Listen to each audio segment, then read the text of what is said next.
Thanks for having me on, guys. This is awesome. I love gear, love talking all about it. So yeah, this is going to be really fun.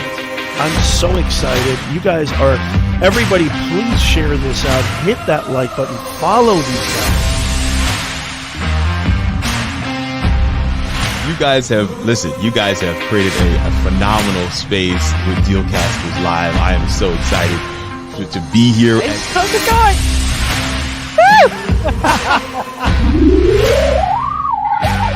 Who was talking to you, Siri? I said the A lady. You're a live streamer. There's so many people who learn from you, who watch you. We build influence by this level of tenacity and our commitment to consistency. Because people really want that kind of conversation and relationship.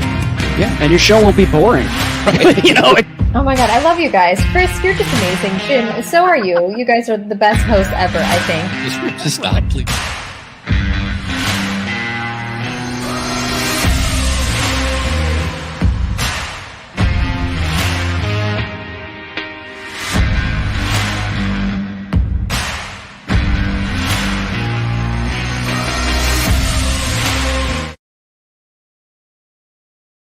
Ladies and gentlemen, welcome to Dealcasters Live. Happy International Podcast Day to each and every one of you on all of the tubes here.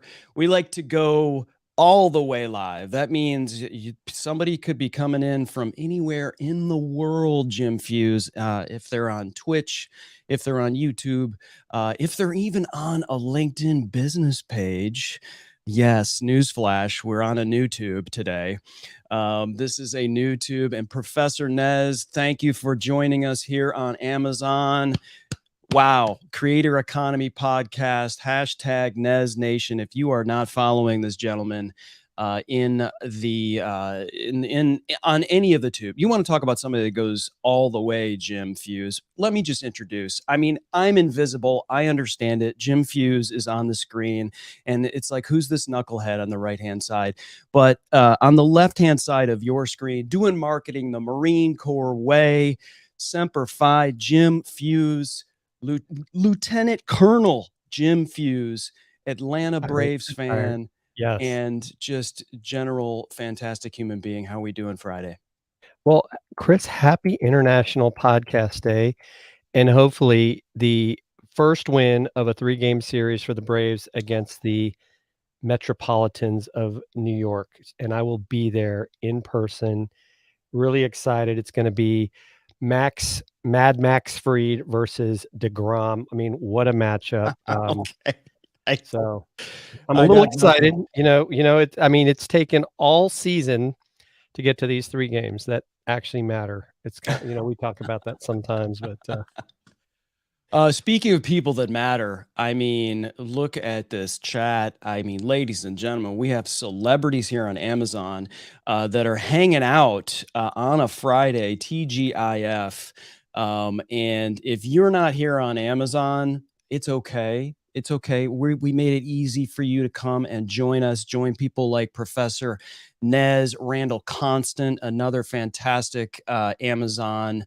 I'm sure, Randall, today is something, it's like not only International Podcast Day, which is what we're doing here, and we're celebrating, and we want to hear about everyone's podcast. We're going to put your podcast here on Amazon. We're going to find it on Amazon Music. We're going to put it in the carousel. We have suggestions for you. And Jim, we need to put we need to put his podcast in the carousel as well. But Randall Constant's here. And if you are on any of the other tubes, LinkedIn, Twitch, YouTube, Facebook even, come on over to Amazon. We make it really, really super easy for you. All you've got to do is open up a browser, and I'm going to put it right here up on the screen. If I can, there we go. It is dealcasters.live. You type in dealcasters.live into a browser, it's going to port you right here into Amazon. Why wouldn't you want to be here? It's where the party's at, Jim. It's where we love to hang out, and it's okay if you want to chill on LinkedIn, and wear a tie, or you want to be on Twitch and try to give us bits. that's cool. There's no judgment here. But it's a little more, there's a little more action here. When we talk about a podcast, when we talk about creator economy podcast with Professor Nez, we're going to highlight it right here in the carousel, and you're going to be able to start listening well after we're done, right? We don't, you can't don't listen to it yet. That's Yes, correct. yes. And I think even Professor Nez would agree with us. It's like, hey, just go ahead and subscribe to that podcast and then listen to those jewels of wisdom that get dropped. Randall Constant, you got a podcast yet? If you do, let us know what it is. And I see that David here is hanging out with us as well on LinkedIn. David, that's a solid beard, man. That is a fantastic looking beard. I met David through Toastmasters. He is quite the gentleman. So I think I've got Nez's podcast in the carousel now. All right. So this is the other great thing about what we're going to do today. And, podcasting obviously is a word that most people think of something like this. What we're doing right now, they think this is a podcast. And I guess maybe technically it is. We don't take this and necessarily repurpose it into something that's a podcast player. And the lines are blurred as far as what's a video podcast and what's an audio podcast. And so, what we're talking about is really just both. So if you have a video podcast, a YouTube channel, and you get on and you interview people, or maybe it's a solo sort of show, it's just, it's audio in your ears, and sometimes it's visuals for your eyeballs as well. And so we're here to celebrate that globally. So if you're joining us from anywhere in the world, happy International Podcast Day. And we're excited about it. We're nerdy about it. We love doing it. And we love talking to other podcasters and learning from them. Jim, I've got a bunch of books that are about podcasting that I threw in there. One from Dave Jackson, which is about profit from your podcast. And it's probably not exactly what you think it is, because some people think when they, when you want to profit from your podcast or monetize from your podcast, that means advertising. It's not always that. There's ways to monetize your podcast that, what are we doing right here? We're on Amazon, right? That's kind of a way to monetize it is a way to monetize your podcast without costing someone else, money. Another way of monetizing a podcast, Jim, that I'm a huge fan of is the value for value proposition. And Nez, our friend Professor Nez, we keep on bringing you up today. It's not often that we have a celebrity like you, Nez, in our midst, if you will. But I'm curious if you've done this value for value thing in podcasting. And just to explain that really quickly, as people are piling in here from on Amazon, thank you for joining us with going to Dealcasters.live. And Randall, we're sorry we don't have a podcast to highlight for you, but go and follow Randall Constant.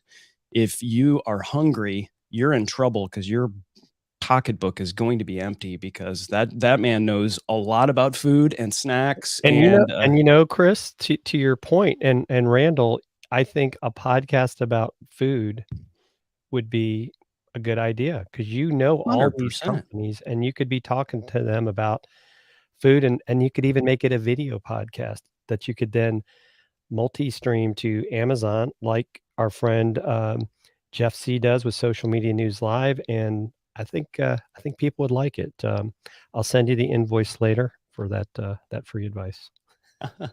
I see opinionated in the Amazon chat. That, I believe, is Daryl Pr40. Daryl, thank you for joining us. I recognize that Twitter handle.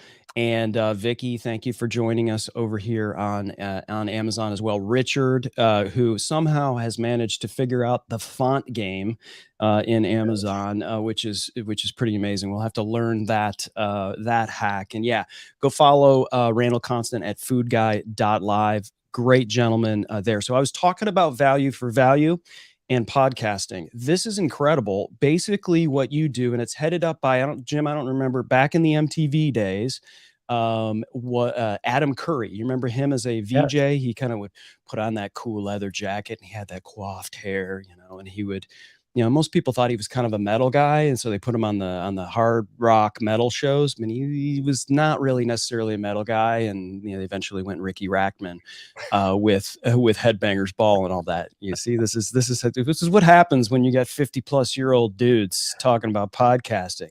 But Adam Curry is considered the podfather. And he has worked together with his partner to create this thing called Value for Value. So basically what it is, there are podcast players that are out there that you can link up your digital wallet with Bitcoin. And, basically as you listen to our podcast, this freaked Jim out when I showed him the first time when somebody was listening to Dealcasters, an audio podcast, and we started to get Satoshis from someone listening to our shows. And I was like sending him the thing. But the concept is really about giving value back to someone who is giving to you. I mean, someone like Roberto Blake just wrote a great book, and we've got that in the carousel, Make Something Awesome. And a great way to give to Roberto Blake, who's been giving, create something awesome. What did I say? Make something awesome. Yeah, I'm not making myself awesome by not getting the it's a good thing you could see it here on Amazon. It is create something awesome. And so a great way to support a creator who has been a huge inspiration to Jim and myself for years in the podcasting space, as well as in many spaces in the creator economy, is to buy this person's book if they have something available, or buy their t-shirt, or all of that. But podcasting now is going, into this thing where if you're listening to it, you could say, you know what, I'm going to set it up so every time I listen to Roberto Blake's podcast, or every time I listen to the Creator Economy podcast by Professor Nez, Satoshis are going into his or her digital wallet as I listen. And it's not, listen, one Satoshi, it's not going to do anything for you in terms of actual money. What does that mean? Not much. But you can do it so that, okay, if I listen to an hour, it's going to cost me the equivalent of $5 or something like that, which I think is fair. Buy me a cup of coffee and, you get this, that, or the other. But the great thing is, if you're here on Amazon, podcasts are free. And so if you just download the Amazon Music app and you just search for, I don't know, there's these guys called Dealcasters. They've got a podcast. And then you subscribe to the Dealcasters podcast, and then you subscribe to Creator Economy podcast from Professor Nez, and these other podcasts that are our favorites that are here in the carousel. Just a few of our favorites. Smart Passive Income from Pat Flynn is another wonderful podcast. School of Podcasting from Dave Jackson. Just another fantastic, the Hall of Fame legend podcaster. Podcast Pontifications from Evo Terra is a fantastic podcast. This is 7 to 15 minutes long, and really can give you an injection of knowledge really quickly. You may be out walking your dog, you're on a commute, you're whatever, and you can go, oh, hey, I'm going to pull this up, and he's going to give me an idea of content for my podcast, or how I need to frame something that I want to talk about. So in any event, that's kind of the show today. And of course, we're going to get into gear. We've got stuff here from Shure, from Heil Sound. We've got stuff from Zoom, not the video company, the company that makes equipment that you can use, Rode, just all kinds of stuff, Sony, that we can go through. But what we really would like to do is, if any of you have any questions about anything related to podcasting, live streaming, video, audio, and it doesn't have to be necessarily related to some of these products that we're going to drill down through. It could be anything from mic technique, or, if you are thinking about launching a podcast, let's talk about it. We're happy to, field these like an Ask Me Anything kind of thing. We've got products here available that we're going to talk about and see, maybe these things are things for you, maybe they're not, and maybe we can like steer you into a direction based on whatever your budget is. We absolutely want to help you if you're thinking about doing a show. Or Jim, we've talked to many people on our show about their virtual presence. They just want to look better on Zoom calls or sound better on Zoom calls, and maybe some items that we can, do from a virtual presentation standpoint that we can suggest and put you on the right direction. So, yeah, definitely. All right, Jim, what you got, brother? That was a lot, Chris. That was a lot. But yeah, that book is a great book. I read it on the flight to People of Video and actually got to see Roberto in person. Got to talk with him. He's just a brilliant guy. He's got all kinds of neurons firing off like lemons, and we've got to get the correct podcast in the. Yeah, I'm looking for it now while we're talking about it. Gotcha. Because that's the problem with the Amazon app. It doesn't always give you all the details you want unless you know exactly what you want. But yeah, this is exciting. And of course, what we talk about. There it is. It's called. I found it now. I have to change it. So I'm going to make that correction. But while I'm doing that, yeah. I would tell people that the most important thing, not only with podcasting, but with video podcasts, which seems to be all the big conversation the last several months, is your audio. Regardless of whether you're on camera or not, audio is important. Chris and I have both been through if you want to call it the audio journey of working with different microphones, understanding how they work. And so like right now I'm using the Heil Pr40, which I think it makes me sound okay. Chris, what do you think? I think it makes you sound glorious. If I ever thought that Jim Fuse's buttery smooth voice could sound any better, I would have told you were crazy. But the Heil Pr40, Daryl Prale, who's here on Amazon here, opinionated, also has a Heil Pr40. So he knows what's up. And it does it's got that shock mount, which we don't have, I don't think, in the carousels well, but Heil makes a sort of a proprietary shock mount for it. And so let's get into that conversation about mics, because we're going to talk. We've got this Heil Pr40, and obviously it's not an inexpensive microphone. And so this is a microphone that Pat Flynn uses. This is a lot of sort of broadcast level podcasters, I guess, would use a microphone like this. But Heil Sound, as well as Shure, and as well as Samson, Audio-Technica, make microphones that are more affordable. And so, like, if you're just starting out, I would not suggest you get this microphone. I would definitely not suggest you get this microphone. It takes someone who's has not just an understanding of how to use a microphone from a mic technique standpoint. But you need to graduate into this. And so if you're someone that's like, okay, Jim, we get this question asked. It's the number one question we get asked. After is Jim Fuse married? The second question that we get asked most is, what microphone do I need for my podcast or for my live stream? And so this is a microphone that if you're just starting out, this is not a microphone I would suggest. This is a microphone I obviously love. I use it. Jim is using it right now. We have microphones from Shure that we use. We interchange them. But I would say, like, if you are looking at any microphone, whether it's the Heil Pr40 or some of these other more affordable microphones, there's Blue Yetis, there's Samson Q2U, which is a microphone that we suggest. Worry first about your room treatment. Worry first about where you're recording your show. And so I'm not going to grab my camera. It's behind a teleprompter. But if I could show you around and just kind of like show you what's around here.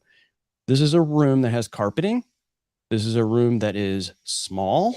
There's not, outside of this frame, there's stuff on the walls. I have like these things that you see on the walls around me, they have sound treatment in them. And I'm speaking across the top of the microphone. I'm not speaking directly into it. Like, these are things that you have to understand when you're doing recording, when you're doing video. You know, you've got it on a shock mount and you've got it on a boom arm, and this gets your microphone off of something that vibrates. And if I tap right now on my table, you're not going to hear it because there's no vibrations, which is sound that goes into your microphone. And if I say something that has extra air coming out of my mouth, like the word pizza or the word taco, because those are, you know, there's extra air that comes out of my mouth. If I'm speaking directly into the microphone, it distorts. The diaphragm goes pop, and like nothing you can do will ever fix that. There's nothing you can, you know, do in post, right, to edit that and make that go away. It's just going to distort, and you can't put any lipstick on that pig. Boy, that's a lot of plosives in that word, lipstick on a pig. So if I said that directly into this microphone, you'd hear it. You'd hear lipstick. Hear that pop? Right. That makes people insane. Like, I'm sorry, but right now people are going insane. You insane. I've learned that over the last couple of years. And even to your point, so I'm in a basement. I'm on a carpet. I have paneling on the walls. Now behind me, I have a basically that is a wallpaper brick wall, not real brick. But I also have above me a drop ceiling. So I can actually, and I'm short, I'm touching the ceiling right now. Right. So it's probably not even 8 feet because I'm, you know, I'm not 6'4" like some people think until they meet me in person. And but to your point, that helps with the sound, right? Because it's not able to you know, bounce as far. And then the microphones are so important. And Opinionated made a great point.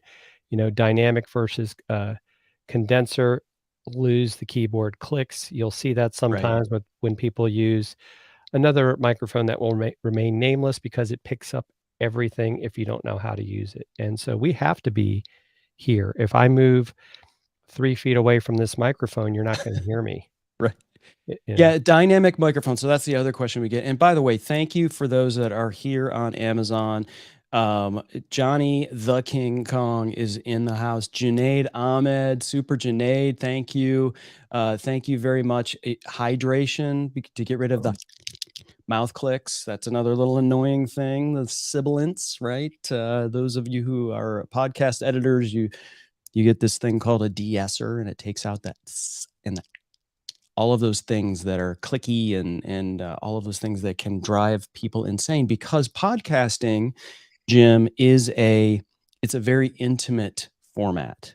And I use that word delicately. But when you hear someone and you're just listening to that person, you're not watching them. Sometimes even when you are watching them. And I noticed this, Jim, on a lot of broadcast television. I watch a lot of sports talk. I know you do as well.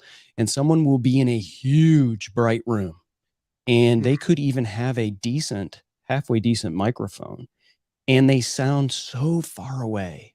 And you're already broadcasting. Like right now, if you were to close your eyes and listen to my voice, or close your eyes and listen to Jim's voice, we should sound like we're in the center of your head. We're in mono. We are, and it is intimate. And so when you are podcasting and you have something to say, you want no other sound. My job as a podcast editor is so that you don't notice anything about the sound. No one listens to a podcast because the sound is so great. Like, that is not a thing. You know, our favorite podcasts that are here in the carousel, Smart Passive Income. Jim, we need to add Hacks and Hobbies, because Junaid Ahmed is a fantastic podcaster, and Hacks and Hobbies is a podcast that everyone here needs to go and subscribe to on Amazon Music and go and listen to. Some, you know, he even let some knucklehead named Chris Stone be a guest on his show. But no, truly, I was honored. If Super J, if I knew you were coming, I would have worn my Super Junaid t-shirt. But my job as a podcast editor is to make sure you don't notice the sound. The only thing you are doing is absorbing whatever the people speaking are saying.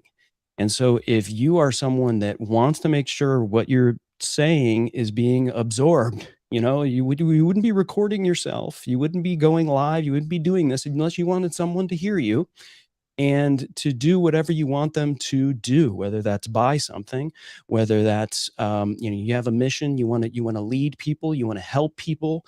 These are all great and viable things. If you're in a room and you sound a mile away, you are not impacting them. And so when I talk about mic technique and when I talk about being in a small dead room, that's the most important thing. Then the microphone comes. And Jim, you talked about dynamic microphones. There's other things called condenser microphones. Condenser microphones are much more sensitive. Jim, this Heil Pr40 that we're speaking into, and this Shure MV7 White Noir. I have a tough time saying noir, because it just ends up sounding like, I don't know, like I'm from the hills of Kentucky. So, you know, if you're from Kentucky, it's International Podcast Day. So, you know, welcome. And, you know, it doesn't matter if you're from the hills of Kentucky, you have something to say. But the condenser microphone is going to be even more sensitive, right? So there are microphones that, you know, whether it's a Blue Yeti or, you know, I know there's a dynamic microphones that are made, you know, that are considered Blue Yeti, Yeti Nano, and things like that.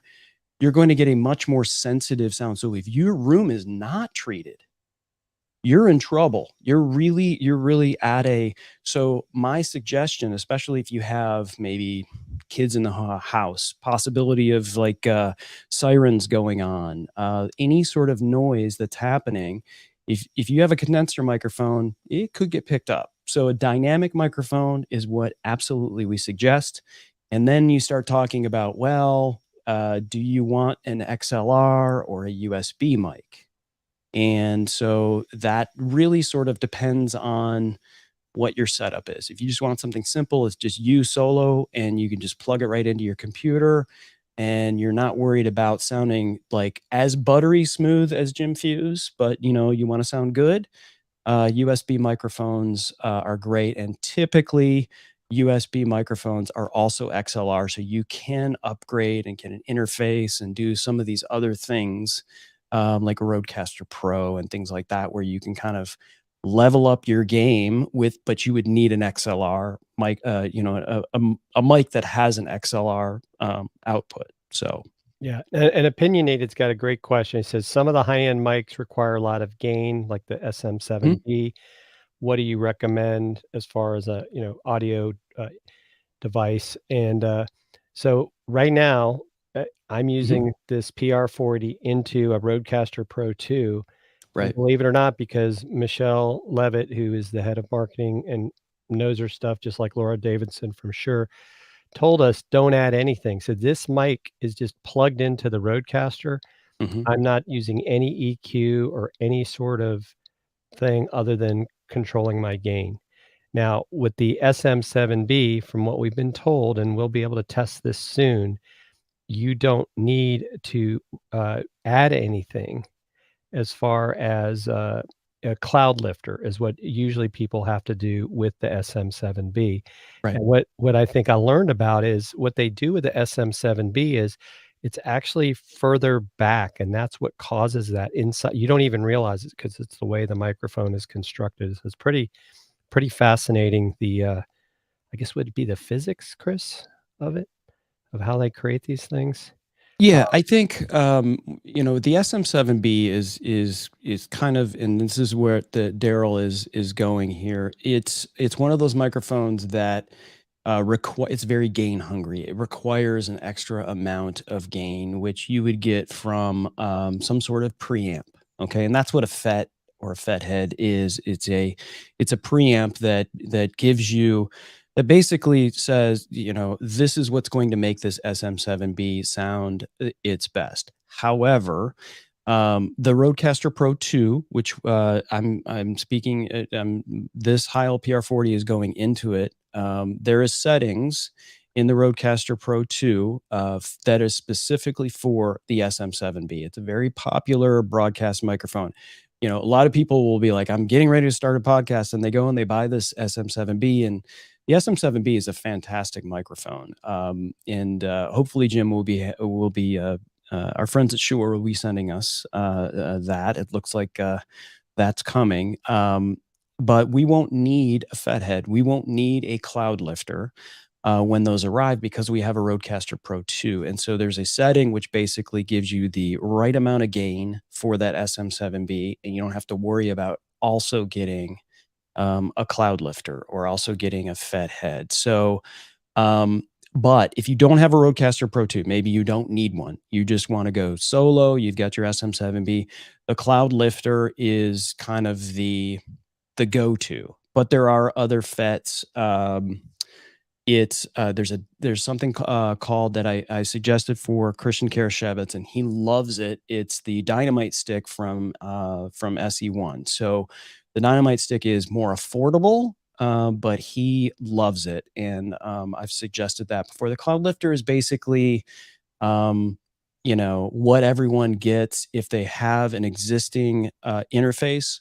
So if maybe you got a Focusrite Scarlett 2i2, or which is a popular interface for your computer, you will need a cloud lifter or some other FET in order to make sure that that right amount of gain is being utilized for. And so if you already have an SM7B, you've already spent what, $400 for that microphone. It's not an inexpensive microphone. So what's another 70, 80 bucks, right? I mean, at that point, it's just like, you got to do it. And I think one of a lot of folks were like, oh, they immediately were selling cloud lifters. So you could probably, I know we're on Amazon, sorry, Amazon, but you could probably get a pretty good used, there's probably renewed versions of cloud lifters here on Amazon, because people are buying the Roadcasters. Yeah, or the unhappy SM7B people because they couldn't get it to work right and they sent it back and with their cloud lifter. Daryl also wanted to know, Chris, he says he's avoided it because of the size and he needs space on his desk, being already crowded. And should he go ahead, suck it up, and invest in one? Now, we don't have these yet, but I will tell you, is there a way for you, Daryl, to raise stuff on your desk? Because what we've found, like I'm actually using a laptop stand for my second monitor. That's given me some room. And when I was at Podcast Movement, ran into a company called Hercules, who's known for their guitar stands. They've come up with some pretty nifty, if you want to call it, stands that will allow you to create more space. So you might be able to actually put the Rodecaster on your desk kind of raised up and then still have room for other stuff. But that's something we're looking to do some more with, because trust me, if I had my cameras at all angles, you would see my desk is pretty covered up with gear as well. Yeah, I'm trying to get mine over without, I've got all these cables here. It'd be pretty great comedy broadcasting right now, Daryl, if this happened and all of a sudden like the entire live stream went down because I had to show you my Rodecaster. So we might as well just do that right now. I know it's in the carousel, but from a size perspective, it is a little bit smaller than the Rodecaster Pro 1. And I've got it here on my desk, but I do keep it. You do need to have the ability to, play with it, right? I mean, in order, most people don't do, sounds or whatever. I don't have here. Let me get that up. Right. I mean, whatever. If you have something like a new follower, which by the way, folks that are here on Amazon, please smash the follow button. We haven't even done that yet. Yes. Every time you follow us, a Blue Yeti gets its wings. So, but if I can do this, I'm going to do this very delicately. As you can see, I have a lot of cables plugged into the back of this. Daryl, I will show you hopefully on the bottom, and this might help you in your decision as to whether or not you're going to get this. Oh, God. All right, here's what I'm going to do. I'm not going to do that. I'm going to, because I know better. I know better. Careful, Chris, I'm going to use my my phone and pull this up. I'm going to give him some applause. All right, let me go here. There we go. Now we see the bottom. So I'm gonna flip this over so you can see the bottom. Sorry, this is probably making you a little bit sick, but I promise you I'm gonna be still You know what with I'm it. gonna do, Chris? I'm gonna make you solo view for a second too. So You see there? This is the bottom of the Rodecaster Pro 2. So this is the same sort of thing where you mount a television, right? And it's also like a little thing that you can, screw into a stand, right? So think about that. They make trays that go underneath desks, and you could also put it on something that rolls, and you could pull up alongside of you and underneath a desk, right? So it's still within arm's reach of you, but not on top of your desk, and you could roll it underneath or over to the side. So I don't know if that gets the wheels turning. It's something that I want to do myself. So it's a great, it's a great question. It'd be, I think there's a thing called Amazon, and they sell things that you could do that, and it would be awesome if we had that in our carousel. But this was something that was added as well. So you can put like a TV mount and then have that, attached to something on wheels, roll it up to you. They make trays that you can mount it underneath your desk and pull it out if you need to, hit a button or make any adjustments or do any of that stuff. So that's kind of here. Let me get this. I don't know why. There we go. So there you go. I have seen what he's asking for. I'm gonna have to find that, and we're gonna get one of those things and put a video out. I have definitely seen these clamps with a tray that will allow people to do that. And I want to say Hercules might be the company that you want to take a look at, Daryl. That's what intrigued me at Podcast Movement. They had all this different sort of stuff, and it's heavy duty and not overly heavy. But I want to say I'm going to take a look while we're on here and see if I can find that on Amazon. But yeah, Daryl, I'm glad that could help. I think the tray, as my one of my screens just went out. This is wonderful. So at least we had some sort of train wreck here with me doing that. There we go. Now my monitors are back on. But there you go. I mean, I'm thinking like if you've got a standing desk, and I've got a standing desk in front of me as well, that I can move up and down, is that you put you make a tray underneath it, and that way you can just kind of slide it out and be able to do it. Maybe keep eye contact if you need to do that, as opposed to always looking down if that's what you need to do. So there you go. Thank you for following Opinionated, which is as we know is Daryl, and so maybe we'll use the Rodecaster Pro. It's like the Corinthian bells chimes there, Jim.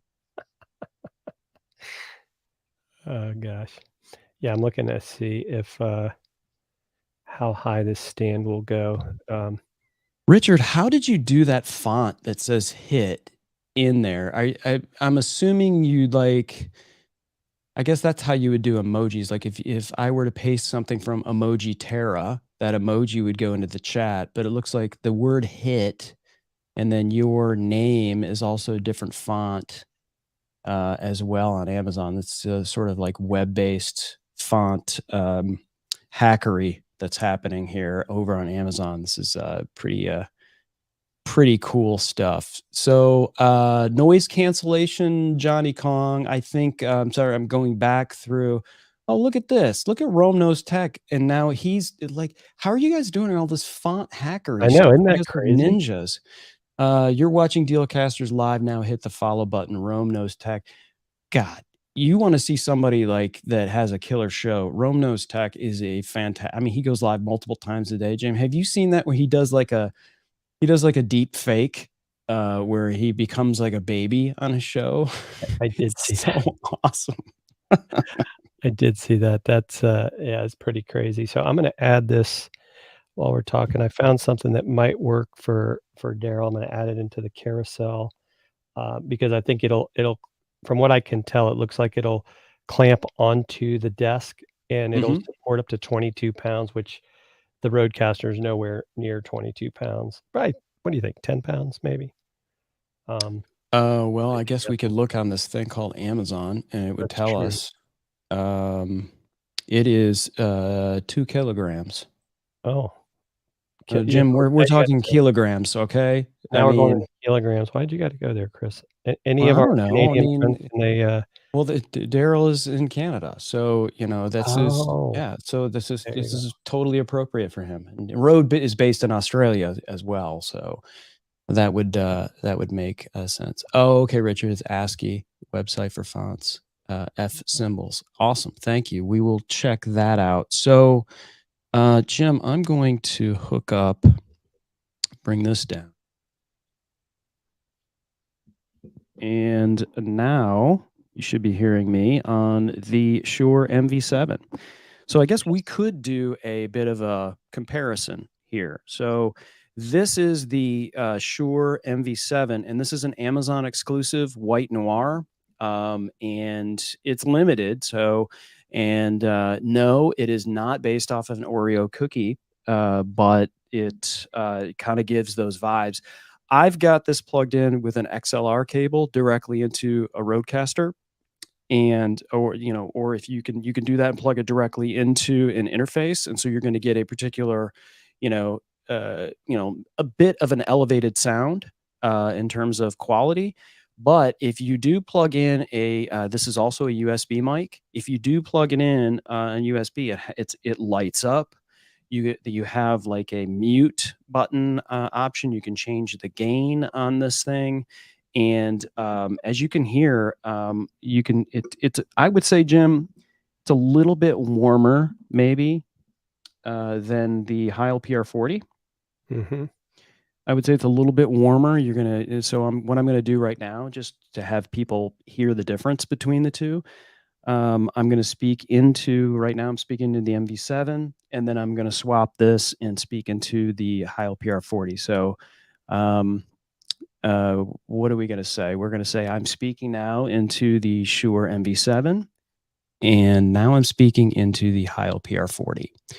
Now I'm speaking to the Heil Pr40. I'll tap it just so you know.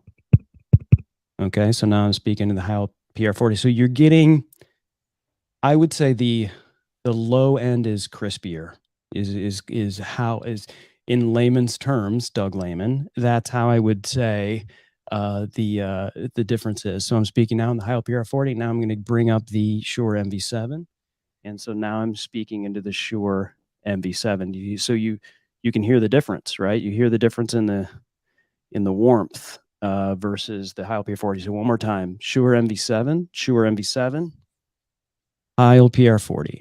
Heil Pr40. It's a pretty big difference.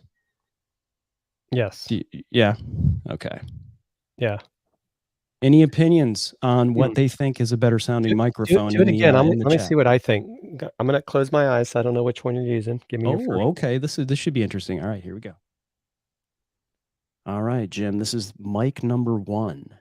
Mic number 1. Okay. Jim, don't look, don't cheat, Jim. Mic number 1, mic number 1, mic number 1. Okay. Mic number 2, mic number 2, mic number 2. Okay. Mic number 2. All right. Which one? Is it 1? I like 2. Or is it 2?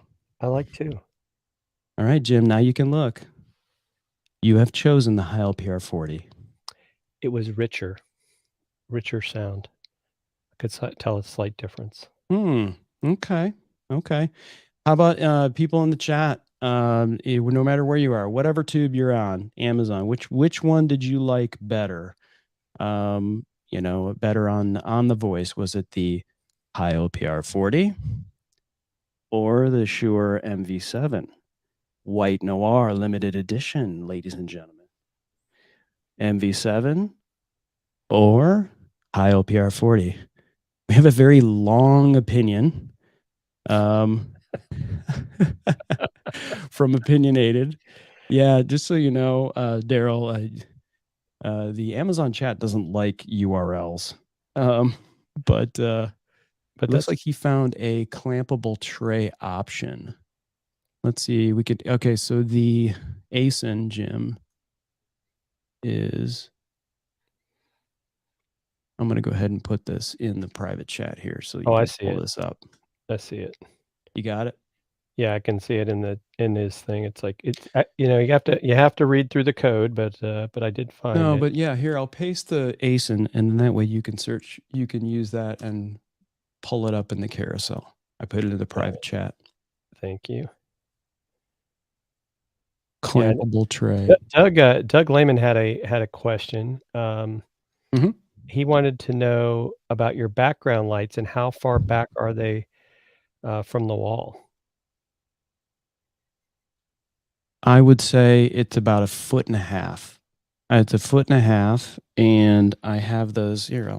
Let me give you a little behind the scenes, little BTS.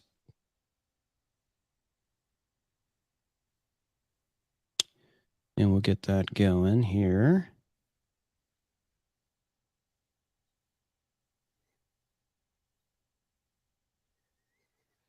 About that far. Okay. BTS behind the scenes for those of you that may not know. Yeah, I use these Philip Hue lights, and then I cast a LED on top of it. And to be honest, I just kind of like eyeball the color in the camera and just try to make sure it doesn't color up my face. So I think that's the other thing that a lot of people will, need to realize when it comes to lighting. I'm not, like a lighting guru by any stretch. I'm not like Junaid Ahmed, who is like, masterclass lighting person for studio. But I do know that when you turn on lights like these, sometimes it can affect how you look. I've got 3-point lighting. I've got, I probably should not have put my phone up, and I'll just kind of show everybody the lighting here in case anyone wants to see this. I have some key lights, and I do that so that the lights that are behind me don't affect the color of my face. And the color of my face obviously differs from the color of Jim's face. And so it really, depends on your skin color. But let me do this. Yeah, and here I was able to find that stand. I'm gonna. So when you get a light like this, okay, and then hey, look, you can see outside. I try to get as much daylight as I can in here, and so this basically will, carve you out of the picture. So let me switch back here. So that's going to separate me from the colors behind me, right? Because that basically is coming down right on me, right here. You can see the shadow, right? And so that keeps the color of me separate from these LED lights. So if I change these LED lights to green, my face doesn't change in color, right? And so I knew that. I learned that from Junaid Ahmed. And then, of course, I have these, which are, these are Viltrox. I know a lot of people like Elgato key lights, and I turn that a little bit away from my face, not directly on it because I don't want it to wash up. And then you just kind of get a little remote control and just find a temperature that in a color that, doesn't make it look like you've been too long in the sun or just another person, right? So, right. And let me see if I can find an answer to Johnny's question. Johnny, we're using the Stream Deck XL. It's the 32 button. And some people might say, well, why do you want to do that? It's because what you'll tend to find is if you get the smaller ones later, you'll wish you had more buttons. And so we just went, waited a little bit, saved up the money to get the bigger one, and it's definitely worth it. I think I saw a question I think was answered or asked earlier about let me find it here in the chat. I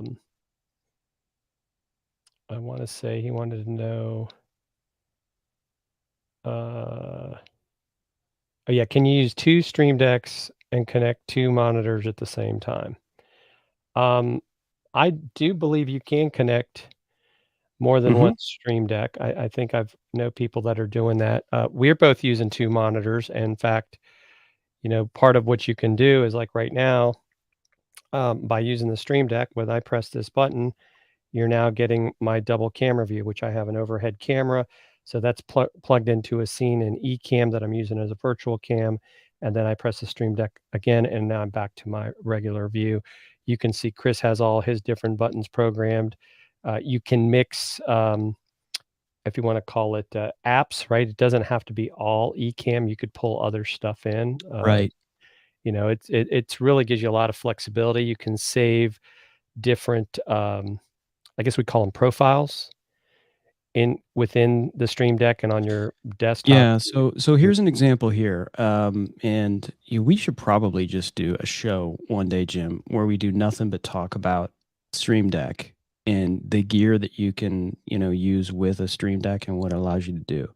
So for example, Jim and I are right now using StreamYard to broadcast onto Amazon and the other tubes here.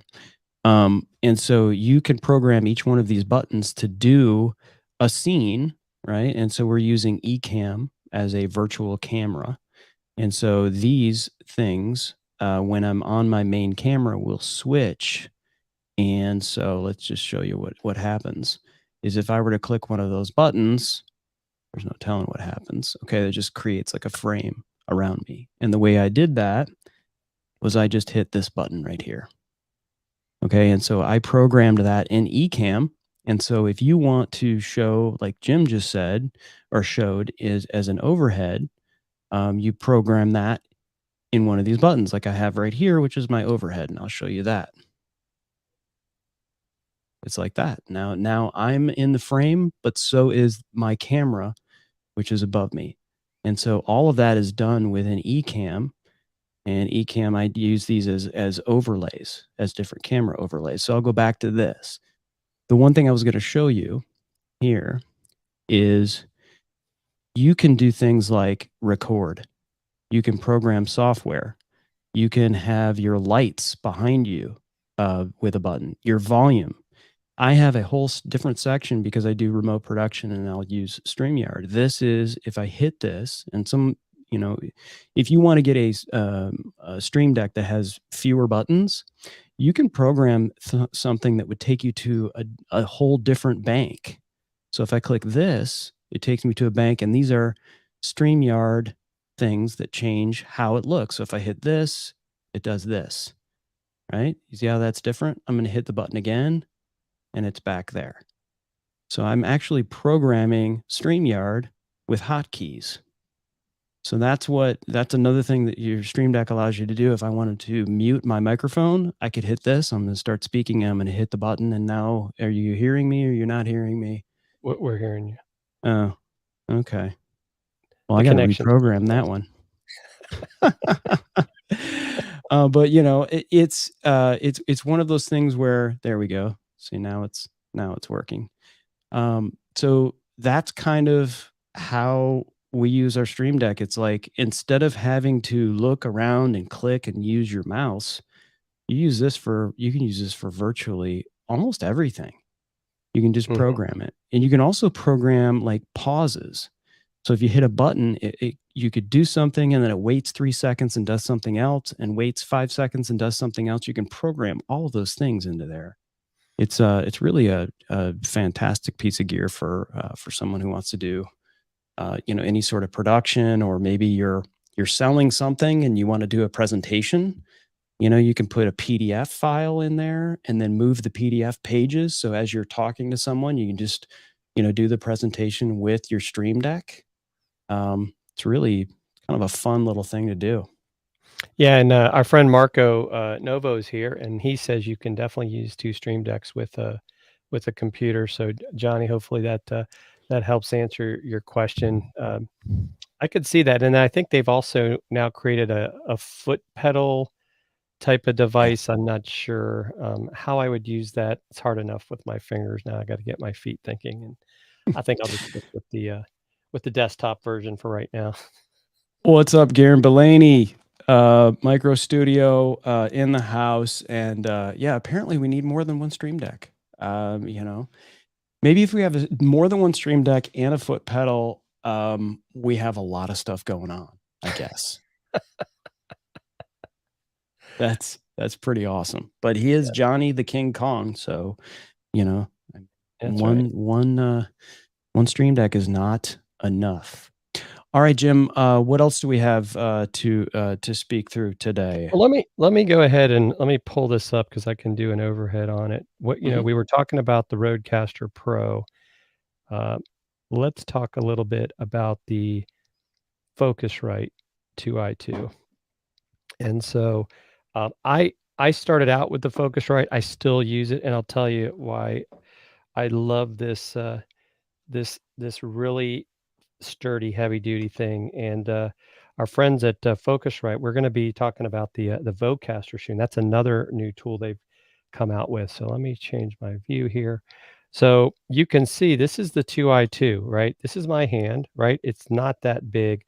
It plugs in USB to your computer, right? You got the USB, A cable there, and then it goes, I guess that's USB-C, maybe whatever you want to call it, Thunderbolt. But I can put in 2 microphones, or if I was in a band, I could put an instrument. I could plug it into there, and I can control the gain right here on the front. I can also put a headphone into here if I want to monitor what's going on. So this is what I did first, because what I was running into a problem with my Mac was I was using a microphone plugged into, straight into my computer, right? A microphone that shall remain nameless. And it broke. It was a USB mic. But the other thing I would run into sometimes is the computer would start to like switch to like the internal microphone. So this allowed me to like stop that from happening, right? And then this also comes with software, but you don't need to use the software if you want to do more stuff with your audio. But I can travel with this, right? This is nice and small, easy. So if I'm, like when I was at People of Video, I did a live stream from the hotel, and this was my sound interface, because going back to Daryl's comment earlier, I really don't want to be dragging around my Focusrite, or not my Focusrite, my Rodecaster Pro. It's just too much. And so this thing is solid. You can get these up to, I think, where they'll do up to 8 microphones. So if you wanted to do a podcast with some other people in a, in a conference room, right, using microphones like I'm using right now, you could control all the, noise that's all around you. So this is one of my favorites. They make one that's a single if you don't need more than one microphone input, but I think it's a great piece of gear. I use it on my upstairs computer now all the time, even when I'm doing Zoom calls. So I'm able to get better audio than if I just plugged it straight into the computer. So I think the Focusrite is definitely worthwhile. And if you're a new podcaster, I think, and you want to get, that's what you're going to run into. You can go USB mic, right? But the truth of the matter is that I think XLR mics are better in the long run. I don't know, Chris, if you would agree with that. I mean, most of these high-end mics are. And even all the Heil does not make a USB microphone. That's right. That was something that we not yet. Have learned. Yeah, not yet. They may never. I don't know. Yeah, it kind of feels like they won't, right? Because they feel like, if you're going to get like the true sound of the microphone, if you're going to get the truest sense of it without anything else, that the microphone cable or XLR cable is going to do that. The beauty of Focusrite is the preamps in these things. These are, the best performing mic preamps, you could get in one of these. And it's, Jim, I like the size of it too. And it does come with some software. So you're going to get like some basic Pro Tools or Ableton Live software that you can use to edit podcasts. It's not like the full Pro Tools. Don't think you're getting like, you're going to be able to, record, Greta Van Fleet in your garage with it, but you can edit, and do a podcast when you do get these and download that software as well. So this is just these are great interfaces, and I can't wait to get that Vocaster. Yes. Yes, definitely. So, Chris, you want to talk a little bit about? I know something you had in there too, which is another interface, was the Apollo. Did I have that in there, or did you? Well, you had put it in the show notes, but if you want to talk about something else, that's Yeah, give fine. me How a about second. the, I how can about grab the it. Zoom? You got the Zoom H6 there? I do, and in fact, I used this last week. I used this last week at the Outbound conference because I had a number of things to record. So hang on a sec.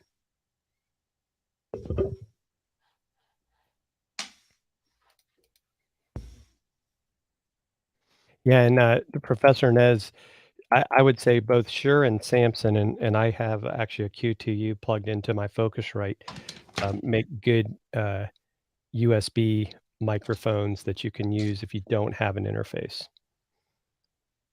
And so that's something I would recommend. Those are both, have some solid ones. In fact, there's an MV7 that does both USB and XLR. So you could start out with USB. When you're ready to graduate to, XLR, you can still use the same microphone. And that was the nice thing about the Samson Q2U. All right, so this is the Zoom H6, and that you get, I mean, obviously I put some stickers on this particular case, but it comes in a really nice case with some good padding for you, and here is the unit. Now this, if you're an aspiring podcaster, this is like, it still is my favorite piece of gear. There's no question. There is so much you can do with this particular unit. I'm going to talk about a few of these things that you can do with this. We talked about interfaces. We just talked about the Focusrite Scarlett 2i2. We've talked about the Rodecaster Pro. This is an interface. You can plug this into your computer and use it with an XLR microphone if you want to do that.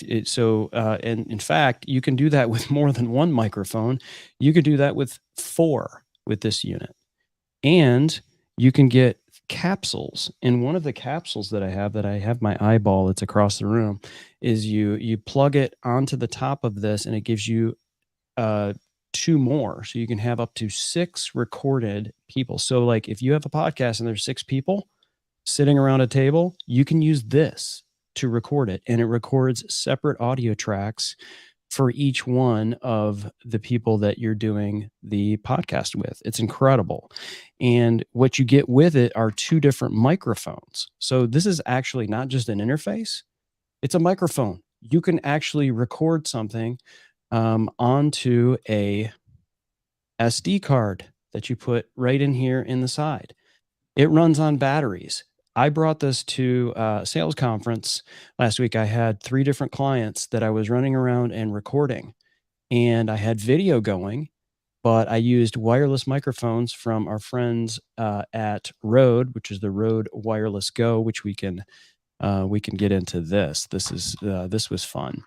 And so I had wireless microphones recording podcasts and going into this, and I came back with tons of content with all of these clients, video and audio. This is just a killer unit. It's not just we are talking podcasting, but you can plug in instruments to this. So you can plug in guitars. These particular inputs are good for microphone cables and also 1/4-inch cables. So if you've got like in my case, a bass guitar, you can grab a bass guitar and plug into it. And then if you want to sing over top of it, you can plug in your microphone and then hit record, and it will record your bass separate from your vocals. And you can hear it because it has a headphone output. And so, Chris, talk about how you were able to use the Rode Wireless Go 2 with this, and it really kind of gave you an ability to kind of, if you want to say, up the ability to get some audio content that otherwise you probably wouldn't have been able to do as easily with a wired microphone. Jim, I'm glad you asked.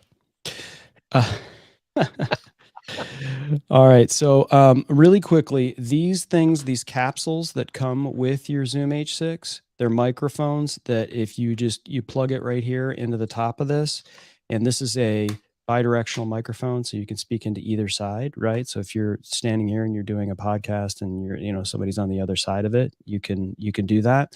You just pop these things out like so. And this is a stereo microphone. So a lot of people will use these to record concerts. And so you go back to the soundboard, right? And you're going to get a left, right. And these are condenser microphones. So they're highly sensitive microphones. And then it comes in right here and you select the levels right here. So you don't blow things out and it sounds halfway decent. So there's that. So more to your question, Jim, I'm just going to go ahead and get these here. And it comes with a pop filter too, that you can put over top of these microphones that you're given as well. So you remember plosives, right? All right. So let me show you really quickly how we did this week at Outbound, last week. And one of the things I find amazing about these wireless go-tos, and Chris is going to show you how he did some stuff, is they have a range. So that what you're seeing there is what we would call the receiver. That's what's catching the two transmitters. Right. You get two with the wireless go-to. With the wireless go, it's just one. 200 meters. That's 2 football fields. As long as you have line of sight distance, it will pick up that audio. That is just... All right, I'm turning these on, okay? And each one of these now are, like, the transmitter is, as you can see, is picking up both of these. Because as I'm speaking, you can see that this is where your microphone is. So if I wanted to use these and record right now, I could plug this into my computer and it would probably, you'd probably hear it, but I can clip it on right here. Looks like a beeper, right? But this is now a microphone, and I'm speaking into it, and it's this transmitter. Let me get my hand behind it so you can see this a little more clearly. Now, both of these are being recorded separately, separate audio tracks, right? But maybe you just want it as a singular track, right? In order to do that, let me hold this so you can see it with this camera. If I hold these two together, and wait a little second. There we go. Now, as you can see, it's one singular track. So it's merged these two transmitters, the one that I've got clipped on here and this one, it's merged them into one track if you want one track. But in my case, what I did is I'm going to click this back and get back to 2 tracks. In my case, I wanted to record someone who was the host of a podcast show and somebody else that they were interviewing. And instead of doing this where I'm speaking into the microphone and then I'm holding it out so my guest can speak, each one of them I want to speak. And so instead of using this as a mic and like holding this, what is better is that Rode makes these things, which are $29, I believe, Jim. What you do is you slide this. Let me line this up. You slide this on here like so, and then they give you a pop filter like so. And so now I'm speaking into this and it's wireless. And how many feet, Jim? 200 meters. 200 meters. Here we are again saying meters instead of feet. Which I just say it's about kilos instead of pounds, right? And so we're doing this and it's wireless. So, okay, Chris, well, how's that working? Is it being recorded onto this? No, that's where our friend, the Zoom H6 comes in. So right now I've got this as a live mic and I've got this as a live mic. Both are wireless, right? But then I take the transmitter and I go out of the transmitter, which is right here, with this cable. and I plug in. Remember, it's not just mic cables that the H6 uses. These are 1/4 inch cables. And I plug these in here as I hit the side button, which I shouldn't have done, but there we go.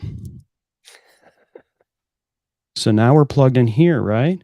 Well, you see down here? This is picking up the microphones now.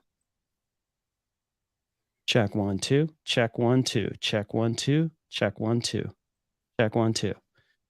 Now I can record wirelessly anywhere, outside, at an event, whatever. As long as my batteries last, I can record directly onto an SD card, no matter where I'm at.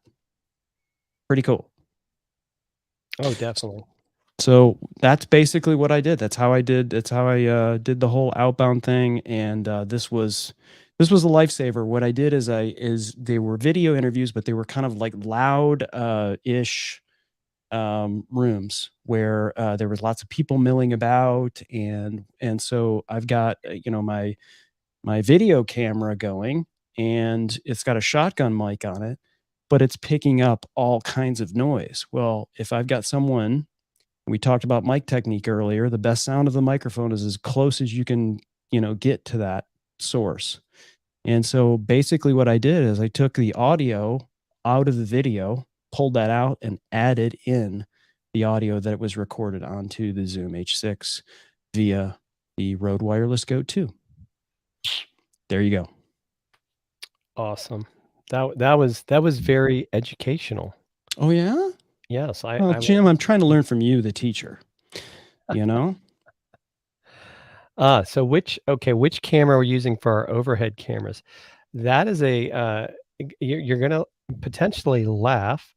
We are both using, or I think you may be, but I'm using my iPhone 12 Max, and I'm using Camo as my input, so I can zoom in by using the Camo app if I want to, because it's on my desktop, the actual thing that monitors it. So as you can see right now, if I wanted to zoom in, I can zoom in, I can zoom out, I can also rotate it, and because this is at 1080 at 30 frames per second.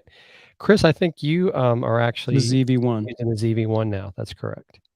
Yep, my overhead's a ZV-1, and I'm using my phone, an iPhone 13, for my what I'm holding in my hand, and I've got this wired into my switcher.